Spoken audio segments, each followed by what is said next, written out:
All right, welcome to another Maintenance Monday, and we're coming to that time of the year again where it gets cold, so we need to talk about winterizing. Antifreeze, okay? This is not automotive antifreeze. This is freshwater system antifreeze. You can use it on anything that has to do with freshwater pipes. It's supposed to be non-toxic and also non-corrosive, things like that. There are three different types of blends most people don't realize. There's a ethanol blend that has mostly ethanol in it. There is a propylene glycol version, which is what this is, the non-ethanol added, and then there's a propylene ethanol blend. So there's three different styles you can get. The ethanol put in the system helps things, microbes, things like that from growing. It also lowers the temperature a lot more than the propylene glycol does. The blend kind of gives you a middle of the road, and this one is down to -50 Fahrenheit. The ethanol versions where they have the blends go even deeper, -75, -100. If you're winterizing your RV and -100, I feel sorry for you. I really don't want to be where you are. With that said, the stuff that is the propylene glycol only, you want to be careful with this. When it starts getting hot or warmer temperatures and the coach starts to warm up in the early spring, when you start to get above freezing temperatures, meaning 55, 60 degrees Fahrenheit, this stuff will start to stink. And you're going to want to get it out of your system and flush it soon. The ethanol stuff, the reason people don't like the ethanol version is because it leaves kind of a bitter taste, a sour taste in the lines. Now, I'm a force of habit. I full-time on my RV. I'm a full-time technician, and I never recommend drinking water out of your system anyway. I generally use bottled water or something like that to drink from that's filtered. You just don't know what's going in your tank, and unless you're flushing it periodically well, I just would not recommend it. A couple of things you're going to need. I always recommend wearing safety glasses, okay? Not that this stuff's going to hurt your eyes, but it's really not really meant to be in your eyeballs. The other thing is you're going to need some hoses to be able to winterize your water pump and various other aspects of your RV. Water filter, if you have an onboard water filter like this canister here, we do not want to replace the water filter at this point in time. What will happen is it filters out the glycol in the certain filters will, not all. Filters out the glycol and the other additives that are in there, and a lot of times it will not protect your lines from freezing. So just keep that in mind. Take the filter out, get yourself a new one for the season, and you put that new filter in once you've flushed everything out for the beginning of the season. Okay, so a couple of things. Let's start off with, where do you start? That's the big key. Where do you start with winterization? The first thing is find your water heater, okay? What you're going to do is, if you have, move over this way, if you have a water heater that is a Suburban, you're going to have an anode rod right here, okay? And the size of this hex head is going to be 1 1/16 inches. If you have a Atwood or a Dometic, you'll have usually a port over here in the corner, and that's where your drain plug is. It will not have an anode rod. And that size is going to be roughly somewhere between 7/8 and 1 inch. It just depends on who put what plug in last. Next, before we pull the plug, we want to make sure that all the power's off. The reason is, if you have your electric water heater element on when you do this, and you have it running, what's going to happen is the element on the Suburban or the Atwood or the Dometic will overheat and it will burn up, and then you have to replace it. So if you have a Suburban water heater, there's a switch on the outside that's an on-off switch that controls the 120 volt system, and you want to take that and turn that to off. Your secondary is going to be the switch at the breaker box. You want to make sure your water heater is turned off there, and at your panel typically. Now, some manufacturers have been changing this up, and they only have this switch and the breaker box. So you won't have a third switch. It would be a red or a blue switch on your panel. Or if you have the one control or Firefly, then it might be in there as well. So just make sure that you have all of your primary electrical off for Suburban. For your Atwoods, you're going to want to go inside and turn off your breaker. They do not have one here. Okay? So the next thing we're going to do is we're going to pull out your anode rod. Make sure if you've used this recently, drain it out a little bit through your taps so you can get some of the hot water out, because if you don't, you pull this out, it's under pressure, the anode rod will end up flying 20 feet that way. Doesn't usually work out too well. Okay, then once you get this emptied, now what you want to do is, if you have the option and an air compressor, I recommend blowing it out. Blowing out the lines leading to the to the water heater. If you don't, then you want to go and you want to bypass it now. Now there's a couple of ways of bypassing water heater.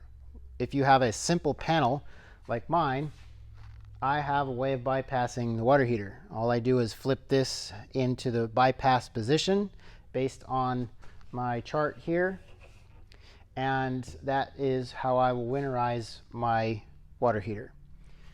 If you don't have this simplistic panel, then you're going to have a set of 1, 2, or 3 valves on the back of the water heater you'll have to gain access to. Usually there's an easy to get to panel, a couple of screws, and you get to the back of the water heater and you would change your knobs.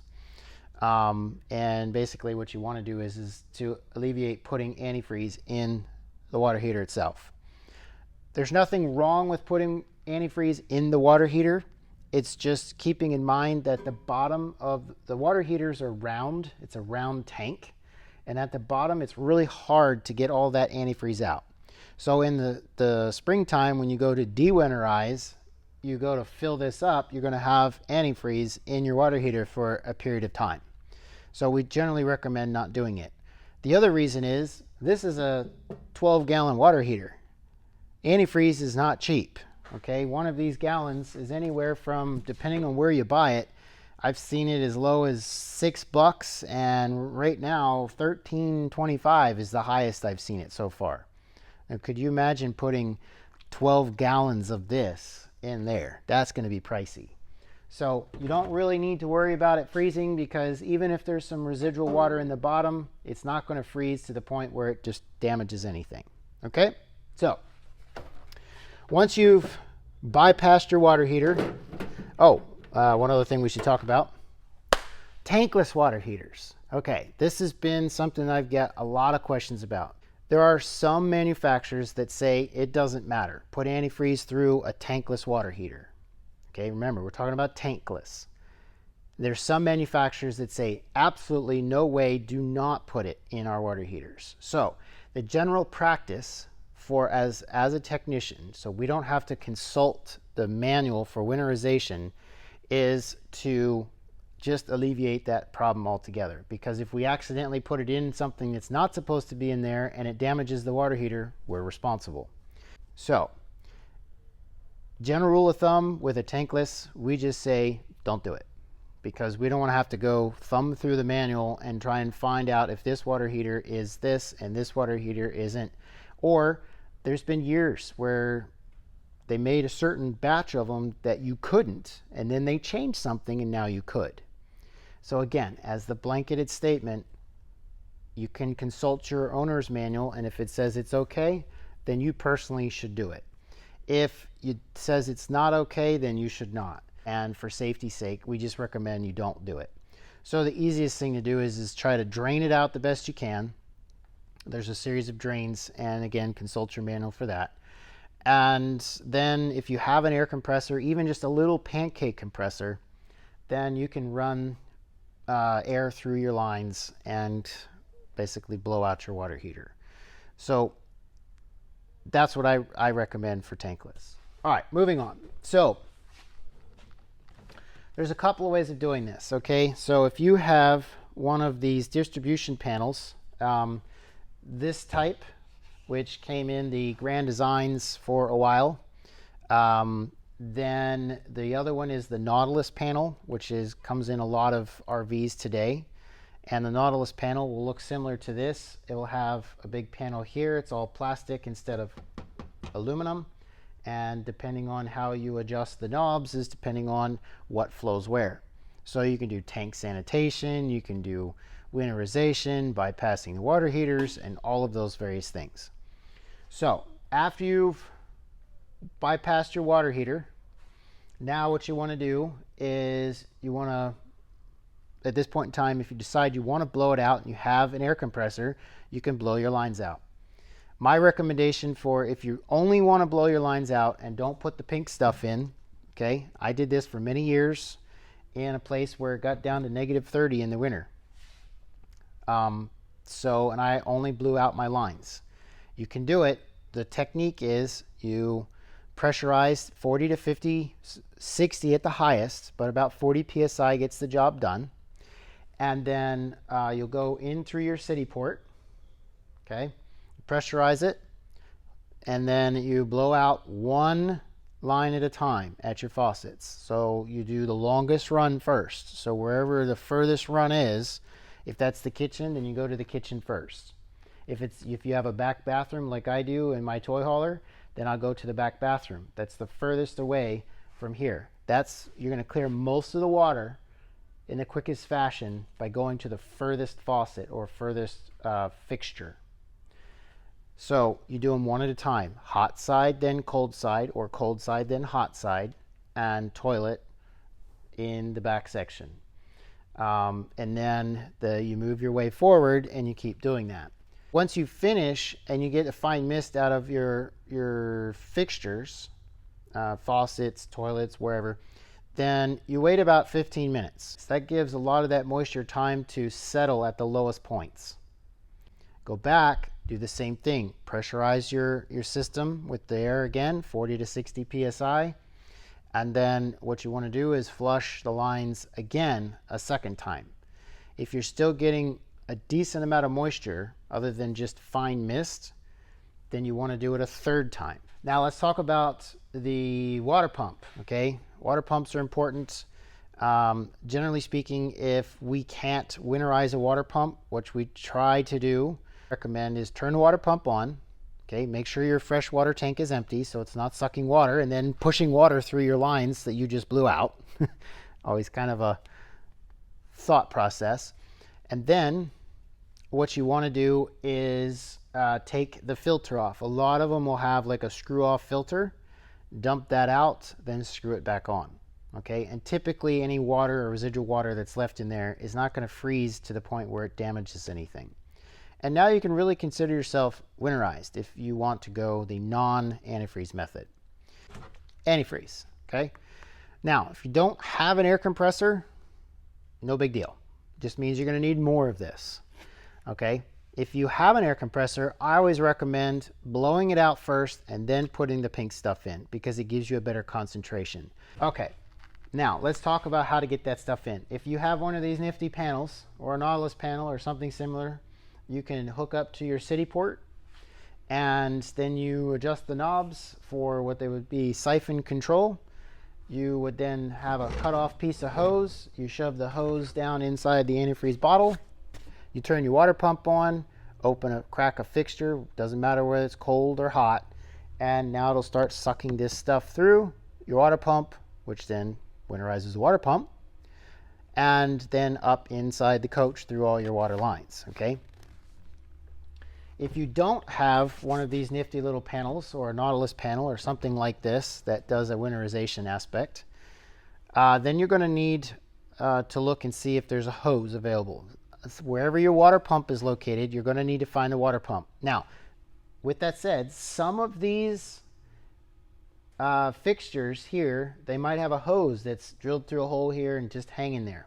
That hose is most likely going to be with a cap on it. You can take the cap off, stick the hose in there, turn your water pump on, and it starts sucking and siphoning through, okay? That's another option that a lot of newer RVs, especially fifth wheels and travel trailers, are coming with, especially if they have a docking station like this. If you don't have any of those nifty things, now you're doing it the old-fashioned way. You're going to have to find a water pump. You disconnect the side that's the inflow side from your tank, your freshwater tank. You might need a 90-degree angle like this. You screw that onto the water pump and you stick this end into your bottle of antifreeze. If you need a longer hose, no big deal. You can get a longer hose. Sometimes you may need a nipple like this, which is, double thread on each side, male. You might need something like that. So whatever you need, you can get from Home Depot. This stuff is super cheap. This is 1/2-inch pipe thread, okay? Standard 1/2-inch pipe thread. External pump, you can buy an external water pump, 12 volt or 120 volt pump. They sell them. You can get them. They're between 95 and 150 bucks. You can hook up to your city port. You set up a rig with a battery. You put this on one side of the pump and then a hose going up to your city port, and then you can siphon and suck antifreeze out like that. Some of the optional things you could have on your coach, talking about refrigerators, talking about washer and dryers, okay? Washer dryer hookups, outdoor kitchens, things like that, okay? So let's talk about ice makers. Ice makers and water dispensers on refrigerators. The water dispenser's easy. If you want to run the pink stuff through it, once you hook it up to your water pump or through your city port or however you're going to do it, basically you just start the flow of antifreeze, put a glass under there, and it flows right into the cup. Keep in mind, now you need to change that filter in your refrigerator in the spring. Don't forget that, otherwise it's going to have funky taste. And the refrigerator on 24 hours prior to winterization, get it running, get it making ice, and then evacuate the lines. And then once you get pink ice, you've got stuff in there, okay? If you decide that you don't want to use the antifreeze and all you want to do is have air blown through it, then once you stop making ice, there's no more water in there, okay? So that's the easiest way I can tell you. As for washer and dryers, okay? If you have washer and dryer hookups and you've never used them, I still recommend that you winterize them, whether you're blowing them out or putting the pink stuff through. If you do have a wash machine for clothes washing, then what you need to do is run a cycle. So you pressurize the system, whether it's, if you're evacuating the system with air, say it would be that way, you basically run a partial cycle till you hear it gurgling and spitting. And then you do have to run some antifreeze into the drain though. Okay, so even if you don't want to use any antifreeze, all right, you still have to buy at least a gallon of this stuff to put down your drains, P-traps, various other things. Okay, so that's something you need to understand as well. So if you use air in the wash machine, you run it till the air comes through, no more water comes through, and then you stop the cycle. You pour some of they recommend about a half a gallon. You pour that into your wash machine drum, and then you hit the button for spin, and that will basically cause that pink stuff to be sucked into the pump and winterizes the pump and your drain. Then once you're done with that, you're done. If you use the pink stuff through the water lines, then you would run that until you see it pool in the actual drum, and then you stop the cycle, you turn it on spin, and it sucks it through, and you're done. And that's basically it. I mean, there really isn't any other systems that you would have to really concentrate on. You will have to have at least a gallon of this to do a standard RV for your drains, because if you blow all the water out, where does the water go when you blow it out? Down the drain. So your P-traps are still full of water, so you do have to have at least this to do your P-traps with, okay? My recommendation is, if you have a standard coach, anywhere from about 18 feet to 45 feet length, no extras, just a basic coach, you're going to need between 2 and 4 gallons, give or take. Most of the time, you're going to be able to get away with about 2 to 3. If you have all the extras, outdoor kitchen, and you have a big fancy coach, outdoor kitchen, washer and dryer, fridge with all kinds of other things, you know, and ice makers, then you're going to need probably 4 gallons to do that. Any antifreeze that ends up in the tank is not going to hurt your valve seals, any of the tank parts or pieces, any of the seals in there. It actually will help them because it's made out of a glycol product, so it's an oily product. It actually will condition it. So you can leave it in your toilet as well, in the bowl, which will help keep the seal from drying out over the winter. So if you don't want to evacuate the tank, you don't have to. If you've already done it, you can leave the antifreeze in there. But if you have solids, if you have the black tank, anything in there, you're going to want to empty that before you finish the process. Okay, so hopefully this helps you and gives you some tips and tricks on how to winterize an RV. I know this may not look like yours, but they're all basically the same. The systems are relatively the same. You just need to do a little investigation before it comes time to doing it. And the best time to do it is before it gets cold. So start investigating now, figure out how you want to winterize it, figure out when you want to winterize it, and so on. I get this question all the time. When is the absolute drop dead point where I have to start winterizing or need to winterize? And the short answer is this.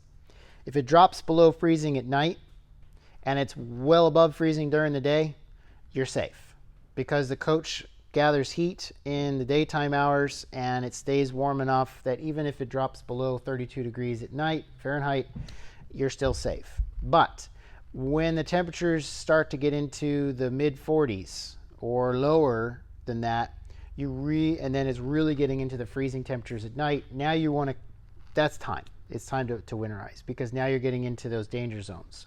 So when in doubt, just do it early. You know, you can always play it safe. And if you say, you know what, it's going to be a really nice December and I want to go out for a week, then you de-winterize, you go out and you re-winterize. You've already done it once, you can do it a second time. So hopefully that helps you. Hopefully this gives you some tips and tricks. I know this was not a complete tutorial, and I know this was not the nitty-gritty, really getting in there and showing you. It's just kind of an overview. If you have any questions, please feel free to ask. I'm happy to answer them for you. And as always, even though our season is coming to an end, enjoy each and every journey.